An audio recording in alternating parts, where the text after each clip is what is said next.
UNzama uqokwe emva kokwenza kahle emqhudelaneni we-rugby i-Uhuru Tournament.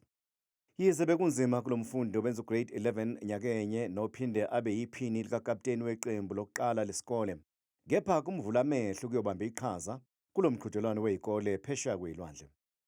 Ubonga abantu abaphonse esivivaneni ukuze aphumelele ukuya kulo mqhudelwano. Kube intokozo kakhulu kumina lokho, futhi kungenze ngakhula kakhulu ngokomqondo njengomdlali we-rugby. Kwangenza ngabuka ezinye izinto ngelinye iso ebengayibuki ngalo. Futhi ukuthi ngikwazi ukuyomela isikole sami le eNgilandi nase-Wales kungenze ngayigqaja kakhulu ngokuthi ngumfundi wase-Pinetown Boys High School. Kodwa-ke empeleni uhambo lona lokuthi ngifinyelele ekutheni ngifike e-England okanye ngiye belungelula ngoba belidinga iy'ndleko okanye beliney'ndleko ebekuwumqansa ukuthi zikwazi ukuthi yikhokheleke. Kodwa ekugcineni kugcine kufezekile ngenxa yosizo labantu abakwazile ukutheni baphose isandla esivivaneni bangisize badoneyithe imali.